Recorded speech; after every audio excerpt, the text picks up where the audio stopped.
Shalom.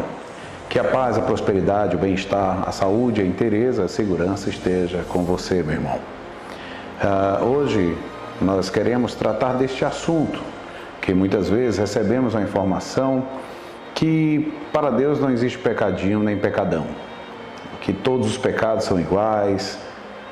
Mas a minha pergunta é, isto é bíblico? Você pode me mostrar uma referência em que essa verdade ou essa informação seja verdadeira? Observe só.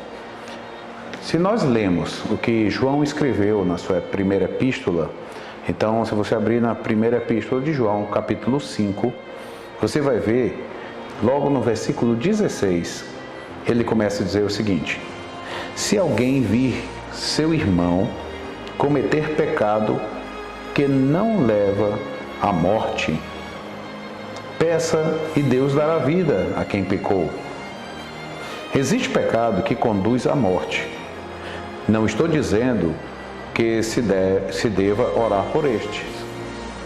Toda injustiça é pecado, mas há pecado que não leva à morte. João está trazendo essa informação de pecados que levam à morte e pecados que não levam à morte. Logo, podemos observar que existem pecados e pecados diferentes e consequências diferentes. João deixa bem claro aqui que existem pecados que não se deve nem orar por estes. Pecados que conduzem à morte, não se deve nem orar por estes. Será que temos sido ensinados da forma que João está passando? Porque está na tua Bíblia, está na minha Bíblia. Se você ler essa primeira epístola de João, no capítulo 5, do verso 16, você verá essa informação. Você lê todo o 16 e 17, você vai obter este ensinamento de João, ou Yohanan, como você queira chamar, e podemos observar que ele está falando de alguns tipos de pecados que a própria Torá ensinava que era digno de morte, os que tais coisas praticassem. É a respeito disso que João está falando. Se olharmos a carta de Policarpo, nós vamos ver que João também chega a usar o peitoral sacerdotal.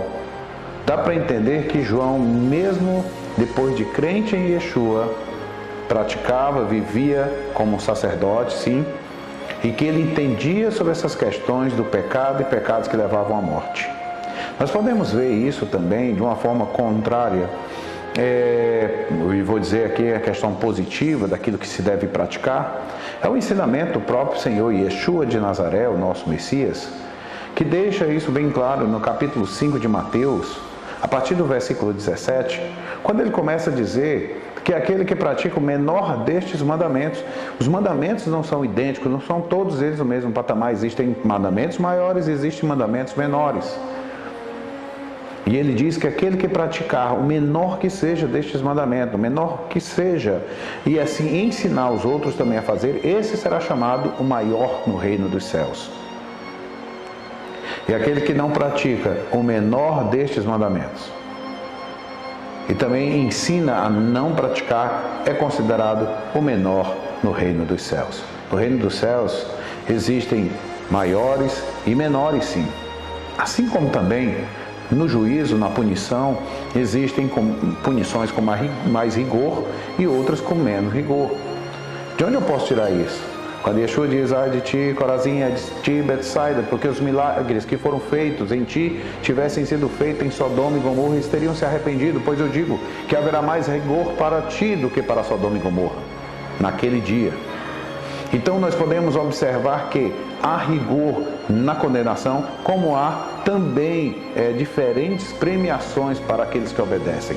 E aqui João está trazendo para nós que haverá morte, sim, para aqueles que desobedecem, ou, na verdade, para aqueles que cometem o pecado para a morte. Existe pecado para a morte, sim. E é isso que nós precisamos compreender. É preciso trazer isso de volta e descobrir e buscar na palavra quais são os pecados para a morte. A blasfêmia contra Deus é um pecado de morte. E Yeshua ensina muito bem claro isso, que aquele que blasfemar contra o Espírito de Deus, este não tem perdão. E muitas vezes as pessoas ficam questionando: que pecado é esse? Que pecado é esse da blasfêmia contra o Espírito? A Torá diz: aquele que blasfemar contra Deus, ele deveria ser morto, digno de morte. Talvez você vá pensar: mas isso não existe hoje. Não existe uma punição, um juizado hoje para condenar, mas existe sim o juiz eterno, que ainda continua. E vamos lembrar de Paulo a 1 Coríntios capítulo 11, que diz: não é por esse motivo que muitos dentre vós estão enfermos, fracos, e não são poucos os que morrem. Quem é que está matando? De onde está vindo essa morte? Exatamente por aqueles que não conseguem compreender a palavra do Senhor e estão fazendo pecado para a morte. O próprio juiz está trazendo a consequência. Então, meu amado, uma informação, ou pelo menos aqui vou dizer um conselho que eu posso trazer para você: não brinque com o pecado. O pecado nos distancia da glória de Deus. O pecado nos afasta da voz de Deus. Ame ao Senhor. Leia todo este capítulo 5 da primeira epístola de João, porque ele começa te instruindo a guardar os mandamentos de Deus, a viver conforme os mandamentos de Deus, para que você não viva uma vida de pecado. Que o Eterno te abençoe grandemente e que você possa buscar uma vida de justiça e se tornar um justo diante do Senhor, não por somente suas forças. Você tem que fazer a sua parte, mas saiba de uma coisa: a Bíblia diz em Gálatas capítulo 4 que o Espírito do Messias, de Yeshua, habita em nós, o qual clama: Abba, Pai.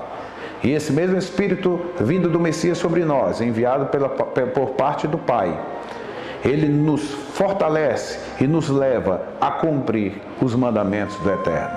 Que você possa receber essa força, essa direção do Eterno, a partir da vinda do Espírito do Eterno dentro de você e do Espírito do Filho dentro de você, lhe dando condições para fazer uma vida, para viver uma vida de justiça nessa terra.